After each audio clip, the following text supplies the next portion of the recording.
Hi viewers, welcome to our channel. ప్రస్తుతం మనతో పాటు భరద్వాజ్ గారు సీనియర్ జర్నలిస్ట్ ఉన్నారు. వారితో ఒకసారి మాట్లాడదాం. సార్ నమస్కారం సార్. నమస్తే అండి. సార్ మామూలుగా ఈ సంక్రాంతికి 3 సినిమాలు రేస్ మొదలుపెట్టాయి సార్. మరి 'game changer' and 'Daaku Maharaj' ఇప్పుడు సంక్రాంతికి వస్తున్నాం.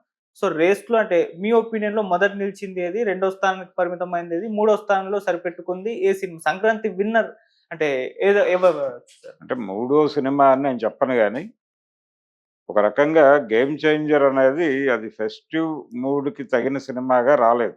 ఓకే. యాక్చువల్‌గా వాళ్ళ ప్లానింగ్ కూడా సంక్రాంతి అనే ప్లాన్‌లో లేరు వాళ్ళు. హ్మ్.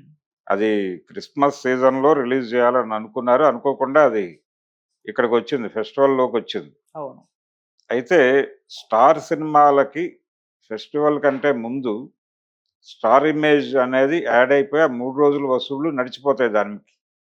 ఫెస్టివల్ ఆడియన్స్ మొదలయ్యేది మాత్రం సంక్రాంతి మధ్యాహ్నం నుంచే. కాబట్టి ఇది అదనపు ఫ్లేవర్‌గా యాడ్ అవుతుంది దానికి. అందుకని స్టార్ సినిమాలు కొంచెం ముందు పెడతారు. కంపారేటివ్‌గా 'రామ్ చరణ్' గ్లోబల్ స్టార్ కాబట్టి ఆ సినిమాని 10థ్ ప్లేస్ చేశారు. ఓకే. ప్లేస్ చేయడం కరెక్టే. ప్లేస్ చేయడం కరెక్ట్ కాదు అనే చర్చ జరుగుతోంది కానీ, హ్మ్. ప్లేస్ చేయడం కరెక్ట్‌గానే చేశారు. కాకపోతే ఏంటంటే, ఆ సినిమా కంటెంట్‌కి సంబంధించి డైరెక్టర్ గారు ఆడియన్స్‌ని రకరకాలుగా కన్‌ఫ్యూజ్ చేశాడు. ఓకే. ఈ కన్‌ఫ్యూజను అంటే ఏ సీన్‌కి ఆ సీను తన బ్రెయిన్‌లో ఒక డిజైన్ వేసుకుంటూ వెళ్ళాడాయన. కానీ ఆడియన్స్‌ని ఎమోషనలైజ్ చేయటంలో ఫెయిల్ అయ్యాడు. పర్టిక్యులర్‌గా అన్ని సన్నివేశాల గురించి మాట్లాడక్కర్లేదు గానీ, హ్మ్. అందులో ఒక కీలక పాత్ర అప్పన్న పాత్ర కన్ను మూసేటువంటి సన్నివేశం ఉంటుంది. ఆ సన్నివేశాన్ని చాలా అద్భుతంగా వాడుకొనుండొచ్చు. ఇలాంటి సన్నివేశమే గతంలో ఒక 'ఎన్ రామారావు' గారి సినిమాలో కనిపిస్తుంది. హ్మ్. 'మనుషులంతా ఒక్కటే'లో ఆయన దాసనారాయణరావు గారు బెనర్జీతో బుర్రకథ చెప్పిస్తూ చాలా ఒక ఎమోషనల్ ఫైట్ పెట్టి అక్కడ ఆడియన్స్‌ని విపరీతంగా హుక్ చేశాడు. ఇది కదా జరగాలి.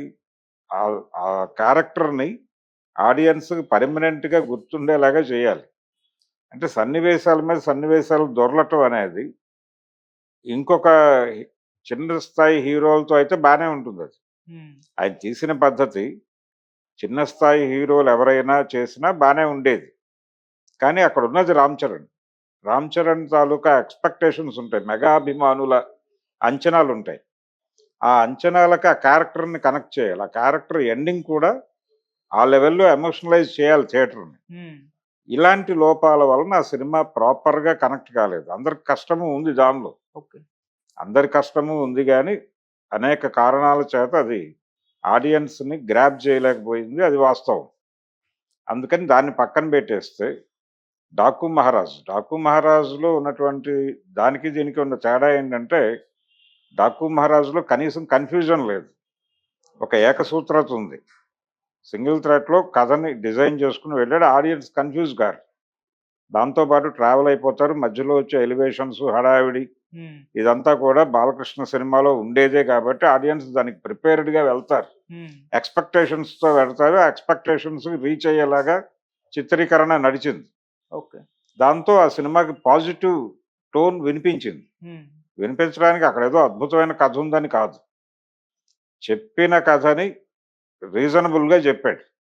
అలాగే ఎమోషన్స్‌ని, ఎలివేషన్స్‌ని బ్యాలెన్స్ చేస్తూ ఒక సిస్టర్ సెంటిమెంట్‌ని ఆయన చూజ్ చేసుకున్నాడు. దాంతో పాటు ఓ చిన్న పాప సెంటిమెంట్‌ని యాడ్ చేశాడు దానికి. హ్మ్. ఈ రెండిటిని నడపడంలో ఆ చిన్న పాప సెంటిమెంట్‌ని బాగా డిజైన్ చేశాడు కానీ, ఈ సిస్టర్ సెంటిమెంట్‌ని ఎలివేట్ చేయటానికి ఇంకొంచెం శ్రద్ధ పెట్టుంటే బావుండేది.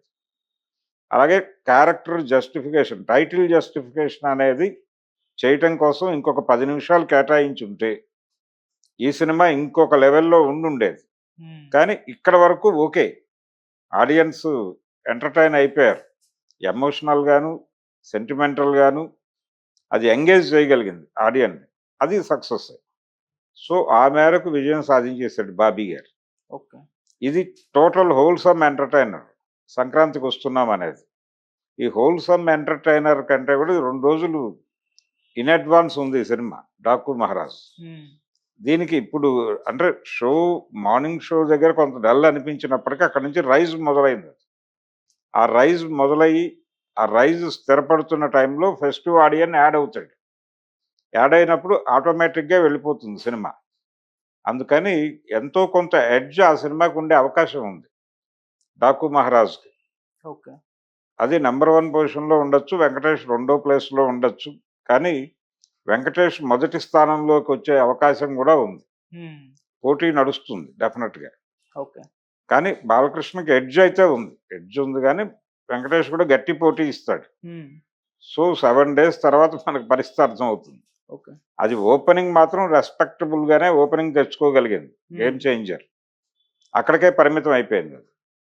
ఆ తర్వాత 'డాకు మహారాజ్' వచ్చేసి కొంచెం నీరసంగా మొదలై శక్తి పుంజుకుని పరిగెడుతోంది.